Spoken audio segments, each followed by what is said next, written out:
नमस्कार दोस्तों, जय माता दी। सनातन युग चैनल में आप सभी का हार्दिक स्वागत है। दोस्तों, इस वीडियो में हम सुनेंगे दुर्गा सप्तशती का 11वां और 12वां अध्याय। नवरात्रि के 7वें दिन दुर्गा सप्तशती का 11वां और 12वें अध्याय का पाठ किया जाता है। जैसा कि मैं आपको पहले ही बता चुकी हूँ कि नवरात्रि में माँ दुर्गा की आराधना के लिए दुर्गा सप्तशती के रोज पाठ किए जाते हैं और हर दिन एक अलग अध्याय का पाठ किया जाता है। जैसे कि हमने पिछले दिन यानी कि छठे दिन 9वें और 10वें अध्याय का पाठ किया था, उसी प्रकार आज यानी कि 7वें दिन हम दुर्गा सप्तशती के 11वें और 12वें अध्याय का पाठ सुनेंगे। वीडियो शुरू करने से पहले मैं आप सभी को 7वें दिन की माता कालरात्रि के बारे में बताना चाहूँगी। दोस्तों, 7वें दिन माँ कालरात्रि की आराधना की जाती है। माँ कालरात्रि की आराधना के लिए निम्न श्लोक का प्रयोग करते हैं। ओम हेम ह्रीम क्लीम चामुंडाय विच ओम कालरात्रि देव्यै नमः। दोस्तों, माँ दुर्गा के 7वें स्वरूप को कालरात्रि कहा जाता है। माँ कालरात्रि का स्वरूप देखने में अत्यंत भयानक है, लेकिन ये सदैव शुभ फल देने वाली मानी जाती है, इसलिए इन्हें शुभकरी भी कहा जाता है। दुर्गा पूजा के 7वें दिन माँ कालरात्रि की पूजा का विधान है। इस दिन साधक का मन सहस्त्रसार चक्र में स्थित रहता है। इसके लिए ब्रह्मांड की समस्त सिद्धियों के द्वार खुलने लगते हैं। इस चक्र में स्थित साधक का मन पूर्णतः माँ कालरात्रि के स्वरूप में अवस्थित रहता है। माँ कालरात्रि दुष्टों का विनाश और ग्रह बाधाओं को दूर करने वाली है, जिससे साधक भय मुक्त हो जाता है। आइए दोस्तों, अब शुरू करते हैं दुर्गा सप्तशती का 11वां अध्याय। लेकिन 11वां अध्याय शुरू करने से पहले मैं आपको पिछला हिस्सा संक्षेप में बताना चाहूँगी। जैसा कि आपने पिछले अध्याय में सुना होगा कि माँ भगवती अपना विकराल रूप धारण कर लेती है तथा असुरों की सेना के साथ युद्ध करते हुए दुष्शुंभ और निशुंभ का वध कर देती है। आइए दोस्तों, अब शुरू करते हैं 11वां अध्याय। 11वें अध्याय का शीर्षक है देवी देवताओं द्वारा देवी की स्तुति एवं देवी द्वारा देवताओं को वरदान। ऋषि बोले, दैत्यराज शुंभ के मारे जाने पर इंद्र आदि देवता अग्नि को आगे करके कात्यायनी देवी की स्तुति करने लगे। उस समय अभीष्ट की प्राप्ति के कारण उनके मुख खिले हुए थे। देवता बोले, हे शरणागतों के दुख हरने वाली देवी, तुम प्रसन्न हो जाओ। विश्वेश्वरी, तुम शिव की रक्षा करो, क्योंकि तुम इस चर अचर विश्व की अधीश्वरी हो। हे देवी, आप संपूर्ण विश्व की आधार रूप हो, क्योंकि आप पृथ्वी रूप में भी स्थित हो और अत्यंत पराक्रम वाली देवी हो। आप ही जल रूप में स्थित होकर संपूर्ण संसार को तृप्त करती हो। हे देवी, आप विष्णु की शक्ति हो और विश्व की बीज परम माया हो, और आपने ही इस समस्त संसार को मोहित कर रखा है। आप ही प्रसन्न होने पर इस पृथ्वी की युक्तियाँ प्राप्त कराती हो। हे देवी, आप संपूर्ण विद्या में आपके ही भिन्न भिन्न स्वरूप हैं। इस संसार में जितनी महिलाएं हैं वे सब आपकी ही मूर्तियां हैं। एकमात्र आपने ही इस संसार को व्याप्त कर रखा है। आपकी स्तुति किस प्रकार हो सकती है? आप तो स्तवन करने योग्य पदार्थों से परे एवं परावाणी हो। आप परम बुद्धि रूप हो और संपूर्ण प्राणी रूप स्वर्ग और मुक्ति देने वाली हो। अतः इसी रूप में आपकी स्तुति की गई है। आपकी स्तुति के लिए इससे बढ़कर और क्या मुक्ति माँ हो सकती है? संपूर्ण जनों के हृदय में बुद्धि रूप होकर निवास करने वाली स्वर्ग तथा मोक्ष प्रदान करने वाली हे नारायणी देवी, आपको बारंबार नमस्कार है। कला काष्ठ आदि रूप से अवस्थाओं को परिवर्तन की ओर ले जाने वाली तथा प्राणियों का अंत करने वाली नारायणी, आपको नमस्कार है। हे नारायणी, संपूर्ण मंगलों के मंगल रूप वाली हे शिवे, हे संपूर्ण प्रयाजनों को सिद्ध करने वाली हे शरणागत वत्सला, 3 नेत्रों वाली गौरी, आपको नमस्कार करते हैं। सृष्टि, स्थिति तथा संहार की शक्तिभूता सनातनी देवी, गुणों का आधार तथा सर्व सुखमयी नारायणी, आपको नमस्कार है। हे शरण में आए हुए शरणागतों, दीन दुखियों की रक्षा में तत्पर, संपूर्ण पीड़ाओं को हरने वाली हे नारायणी, आपको हमारा नमस्कार है। हे नारायणी, आप ब्राह्मणी का रूप धारण करके हंसों से जुते हुए विमान पर बैठती हो तथा कुश से अभिमंत्रित जल छिड़कती रहती हो। आपको नमस्कार है। माहेश्वरी रूप में त्रिशूल, चंद्रमा और सर्पों को धारण करने वाली हे महावृषभ वाहन वाली नारायणी, आपको नमस्कार है। मोरों तथा मुर्गों से घिरे रहने वाली महाशक्ति को धारण करने वाली हे कौमारी रूप धारिणी निष्पाप नारायणी, आपको हम सब देवता बारंबार नमस्कार करते हैं। हे शंख चक्र गदा और धनुष धारण करने वाली वैष्णवी शक्ति रूपा नारायणी, आप हम पर प्रसन्न हो जाओ, आपको नमस्कार है। हे दाढ़ों पर पृथ्वी को धारण करने वाली वाराह रूपिणी और हाथों में भयानक महाचक्र लिए कल्याणमयी नारायणी, हम आपको नमस्कार करते हैं। हे उग्र नरसिंह रूप से दैत्यों को मारने वाली त्रिभुवन की रक्षा में संलग्न रहने वाली नारायणी, आपको हम बारंबार नमस्कार करते हैं। मस्तक पर मुकुट और हाथ में महावज्र धारण करने वाली सहस्त्र नेत्रों के कारण उज्ज्वल वृत्रासुर के प्राण हरने वाली इंद्र की शक्ति है नारायणी, हम आपको नमस्कार करते हैं। हे शिवदूती स्वरूप से दैत्यों के महामद को नष्ट करने वाली, हे भयंकर रूप वाली, हे महाशब्द करने वाली हे नारायणी, हम आपको नमस्कार करते हैं। दाढ़ों के कारण विकराल मुख वाली, मुंडमाला से विभूषित मुंडमर्दिनी चामुंडा रूपा नारायणी, आपको हम नमस्कार करते हैं। हे लक्ष्मी लज्जा महाविद्या श्रद्धा पुष्टि स्वधा ध्रुवा महारात्रि तथा महाविद्या रूपा नारायणी, आपको हम बार बार नमस्कार करते हैं। हे मेधा सरस्वती सर्व उत्कृष्ट ऐश्वर्य रूपिणी पार्वती महाकाली नियता तथा ईश रूपिणी नारायणी, हम आपको नमस्कार करते हैं। हे सर्वस्वरूप सर्वेश्वरी सर्वशक्ति युक्त देवी, हमारी भय से रक्षा करो, आपको नमस्कार है। हे कात्यायनी तीन नेत्रों से विभूषित आपका सौम्य मुख सब तरह के डरों से हमारी रक्षा करे, आपको नमस्कार है। हे भद्रकाली ज्वालाओं के समान भयंकर अति उग्र एवं संपूर्ण असुरों को नष्ट करने वाला तुम्हारा त्रिशूल हमें भय से बचाए, आपको नमस्कार है। हे देवी जो आपने शब्द से इस संसार को पूरित करके दैत्यों के तेज को नष्ट करता है, वह आपका घंटा इस प्रकार हमारी रक्षा करे जैसे माता अपनी संतान की रक्षा करती है, आपको नमस्कार है।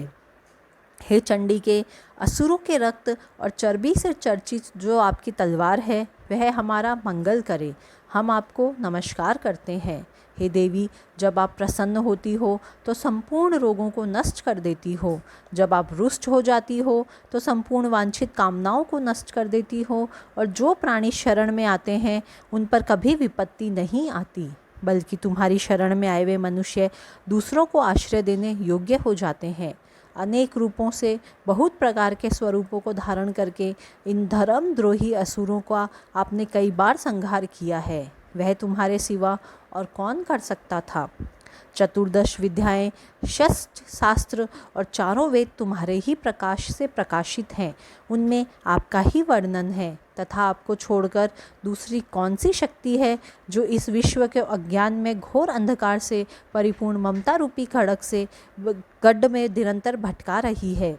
जहाँ राक्षस विषैले सर्प लुटेरों की सेना हो, जहाँ द्वानाल हो, जहाँ वहाँ और समुद्र के बीच में भी तुम साथ रहकर इस विश्व की रक्षा करती हो। हे विश्वेश्वरी तुम विश्व का पालन करने वाली विश्व रूपा हो, इसलिए संपूर्ण संसार को धारण करती हो, इसलिए ब्रह्मा विष्णु महेश की भी वंदनीय हो। जो भक्ति पूर्वक तुमको नमस्कार करते हैं वह विश्व को आश्रय देने वाले बन जाते हैं। हे देवी आप प्रसन्न हो और असुरों को मारकर जिस प्रकार आपने हमारी रक्षा करी है, ऐसे ही हमारी शत्रुओं से सदा हमारी रक्षा करती रहो। संपूर्ण संसार के पाप नष्ट कर दो और उत्पाद एवं पापों तथा उनके फलस्वरूप होने वाली महामारी आदि बड़े बड़े उपद्रवों को शीघ्र ही दूर करो। विश्व की पीड़ा हरने वाली देवी शरण में पड़े हुए मनुष्यों पर प्रसन्न हो जाओ। त्रिलोक निवासियों की पूजनीय परमेश्वरी हम लोगों को वरदान दो। देवी ने प्रसन्न होकर देवताओं से कहा, मैं तुम्हें वरदान देती हूँ, आपकी जो इच्छा हो वह वर मांग लो, विश्व के उपकार हेतु मैं उसे तुम्हें अवश्य दूंगी। देवताओं ने कहा, हे सर्वेश्वरी त्रिलोकी के निवासियों की समस्त पीड़ाओं को तुम इसी प्रकार हरती रहो और हमारे शत्रुओं को इसी प्रकार नष्ट करती रहो। तब देवी ने कहा, वैवस्वत मनवंतर के 28वें युग में 2 और महाअसुर शुंभ और निशुंभ पैदा होंगे। उस समय मैं नंदगोप के घर में यशोदा के गर्भ से उत्पन्न होकर विंध्याचल पर्वत पर शुंभ और निशुंभ का वध करूंगी। फिर अत्यंत भयंकर रूप से पृथ्वी पर अवतार लेकर मैं वृपचिति नामक दानवों का विनाश करूंगी। उन भयंकर महाअसुरों का भक्षण करते समय मेरे दांत अनार के पुष्प के समान लाल होंगे। इसके बाद देवता स्वर्ग में और मनुष्य पृथ्वी पर मेरी स्तुति करते हुए मुझे रक्तदंतिका कहेंगे। इसके बाद जब 100 वर्षों तक वर्षा नहीं होगी और पानी का अभाव हो जाएगा, तो मैं ऋषियों की स्तुति करने पर आयोनिजा रूप में प्रकट होंगी। तब अपने 100 नेत्रों से ऋषियों की ओर देखूंगी। तब मनुष्य शताक्षी नाम से मेरा कीर्तन करेंगे। उसी समय मैं अपने शरीर से उत्पन्न हुए प्राणों की रक्षा करने वाले शाकों द्वारा सब प्राणियों का पालन करूंगी, और जब तक वर्षा नहीं होगी तब तक वे शाक ही सबके प्राणों की रक्षा करेंगे। तब इस पृथ्वी पर शाकंभरी के नाम से विख्यात होंगी, और इसी अवतार में मैं दुर्गम नामक महाअसुर का भी वध करूंगी। दुर्गम का वध करने के कारण मेरा नाम दुर्गा देवी प्रसिद्ध होगा। फिर मैं भयानक रूप धारण कर हिमालय निवासी ऋषियों और महर्षियों की रक्षा करूंगी। उस समय मैं असुरों का भक्षण करूंगी। मुनिगण नम्रता के साथ मेरी प्रार्थना करेंगे। इस प्रकार भविष्य में मेरा नाम भीमा देवी प्रसिद्ध होगा। जिस समय अरुण नामक असुर त्रिलोकी में भयंकर उपद्रव करेगा, उस समय मैं असंख्य भौरों का रूप धारण कर त्रिलोकी के हित के लिए महाअसुर अरुण का वध करूंगी। तब संसार में मेरा नाम भ्रामरी प्रसिद्ध होगा। इस प्रकार जब जब विश्व में दानवों का उत्पात बढ़ेगा, मैं उस समय अवतार लेकर असुरों का संहार करूंगी। इस प्रकार देवी सप्तशती दुर्गा सप्तशती के 11वां अध्याय यहीं समाप्त होता है। आइए अब सुनते हैं दुर्गा सप्तशती का 12वां अध्याय, जिसका शीर्षक है देवी चरित्रों के पाठ का महात्म्य। देवी बोली, हे देवताओं, जो पुरुष इन स्तोत्रों के द्वारा एकाग्रचित्त होकर मेरी स्तुति करेगा, उसके संपूर्ण कष्टों को मैं निसंदेह दूर करूंगी। मधुकैटभ के विनाश, महिषासुर के वध और शुंभ निशुंभ के वध की जो मनुष्य कथा कहेगा, मेरे महात्म को अष्टमी, चतुर्दशी एवं नवमी के दिन जो मनुष्य एकाग्रचित्त होकर भक्तिपूर्वक सुनेगा, उनको कभी कोई अनिष्ट स्पर्श नहीं कर सकेगा। पाप नहीं रहेगा। पाप से उत्पन्न हुई विपत्ति उसको हानि नहीं पहुंचा सकेगी। उनके घर में कभी गरीबी नहीं रहेगी और न ही कभी उनको अपने प्रियजनों का बिछोह होगा। इतना ही नहीं, उन्हें शत्रुओं से, लुटेरों से, राजा से, शस्त्र से, अग्नि तथा जल से कभी भय नहीं रहेगा। इसलिए प्रत्येक मनुष्य को भक्तिपूर्वक मेरे इस कल्याणकारक महात्म्य को सदैव पढ़ना और सुनना चाहिए। यह परम कल्याणकारक है। मेरा यह महात्म महामारी से उत्पन्न हुए संपूर्ण उपद्रवों को एवं आध्यात्मिक आदि तीनों प्रकार के उत्पातों को शांत कर देगा। जिस घर, मंदिर या जिस स्थान पर मेरा यह स्रोत विधि पूर्वक पढ़ा जाता है, उस स्थान का मैं कभी त्याग नहीं करती और वहाँ सदा मेरा निवास रहता है। बलिदान, पूजा, होम तथा महा उत्सवों में मेरा यह चरित्र उच्चारण करना तथा सुनना चाहिए। बलिदान, पूजा, हवन मनुष्य चाहे जानकर या अनजाने में करे, मैं उसे तुरंत ग्रहण कर लेती हूँ। शरद काल में प्रत्येक वर्ष जो महापूजा की जाती है, उसमें जो मनुष्य भक्तिपूर्वक मेरा ये महात्म सुनता है, वह सब विपत्तियों से छूट जाता है और धन धान्य तथा पुत्र आदि से संपन्न हो जाता है। इसमें तनिक भी संदेह नहीं है। मेरे इस महात्म व प्रादुर्भाव की सुंदर कथाओं इत्यादि तथा युद्ध में किए गए मेरे पराक्रम को सुनकर मनुष्य निडर हो जाता है, उसके शत्रु नष्ट हो जाते हैं तथा उसका कल्याण होता है। उसका वंश कल्याण के मार्ग पर चलता है तथा जो मेरे महात्म को सुनता है, बुरे स्वप्न दिखाई देने पर, ग्रह जनित भयंकर पीड़ा उपस्थित होने पर वह मेरा महात्म श्रवण करने से छुटकारा मिल जाता है। सब कष्ट शांत हो जाते हैं तथा स्वप्न दिखाई देने बंद हो जाते हैं और दुख इत्यादि सब मिट जाते हैं।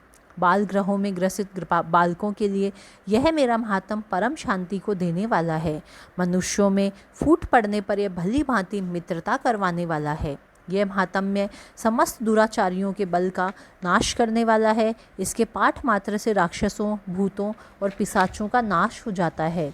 पशु, पुष्प, अर्घ्य, धूप, गंध, दीपक आदि सामग्रियों द्वारा पूजन करने पर मेरा यह महात्म्य मनुष्यों को मेरी जैसी सामर्थ्य की प्राप्ति करवाने वाला है। ब्राह्मणों को भोजन कराकर, हवन करके, प्रतिदिन अभिषेक करके, नाना प्रकार के भोगों का अर्पण करके और प्रतिवर्ष दान इत्यादि करके जो मेरी आराधना करते हैं उनसे मैं प्रसन्न होती हूँ। वैसी ही मैं प्रसन्न इस चरित्र के सुनने वालों से भी होती हूँ। यह महात्म्य श्रवण करने पर पापों को हर लेता है तथा आरोग्य प्रदान करता है। मेरा प्रादुर्भाव का कीर्तन दुष्ट प्राणियों से रक्षा करने वाला है, युद्ध में दुष्ट दैत्यों का संहार करने वाला है। इसके सुनने से मनुष्यों को शत्रुओं का भय नहीं रहता। हे देवताओं, तुमने और ब्रह्म ऋषियों और ब्रह्मा जी ने जो स्तुति की है वह मनुष्यों को कल्याणमयी बुद्धि प्रदान करने वाली है। वन में सूने मार्ग में या दावानाल से घिर जाने पर, जंगल में सिंहों से, व्याघ्र से या जंगली हाथियों द्वारा पीछा किए जाने पर, राजा के क्रोध करने पर मारे जाने के भय से, या समुद्र में तूफान आने से नाव के डगमगाने पर, भयंकर युद्ध में फंसा होने पर, या किसी भी प्रकार की पीड़ा से पीड़ित, घोर बाधाओं से दुखी हुआ मनुष्य मेरे इस चरित्र को स्मरण करने वाला मनुष्य घुटकर पा जाता है। शेर आदि हिंसक पशु, डाकू तथा शत्रु मेरे चरित्र को स्मरण करने वाले मनुष्य से दूर भाग जाते हैं। महर्षि बोले, प्रचंड पराक्रम वाली भगवती चंडिका इस प्रकार कहने के पश्चात अंतर्ध्यान हो गई। संपूर्ण देवता पहले की तरह अपने अपने यज्ञ के भागों को प्राप्त करने लगे। अब मैं, हे राजन, दैत्यों का हाल सुनाता हूँ। शुंभ युद्ध में मारा गया तथा उसका पराक्रमी भाई निशुंभ के मारे जाने पर शेष दैत्य पाताल लोक भाग गए। हे राजन, इस प्रकार भगवती अंबिका नित्य होती हुई भी बार बार प्रकट होकर इस जगत का पालन करती है। वे ही इसको मोहित करती है, जन्म देती है और प्रार्थना करने पर समृद्धि प्रदान करती है। हे राजन, भगवती ही महाप्रलय के समय महामारी का रूप धारण करती है और वही संपूर्ण ब्रह्मांड में व्याप्त है। वह सनातन देवी प्राणियों का पालन करती है। वे ही मनुष्यों के अभ्युदय के समय घर में लक्ष्मी का रूप बनाकर स्थिर हो जाती है तथा अभाव के समय दरिद्रता बनकर विनाश का कारण बन जाती है। पुष्प, धूप और गंध आदि से पूजन करके उनकी स्तुति करने से वह धन और पुत्र प्रदान करती है और धार्मिक बुद्धि तथा उत्तम गति प्रदान करती है। दोस्तों, इस प्रकार दुर्गा सप्तशती का 12वां अध्याय यहीं समाप्त होता है। अगर आप लोगों को ये वीडियो अच्छा लगा हो तो इसे लाइक और शेयर ज़रूर करें और चैनल को सब्सक्राइब करना ना भूलें। Thanks for watching. जय माता दी।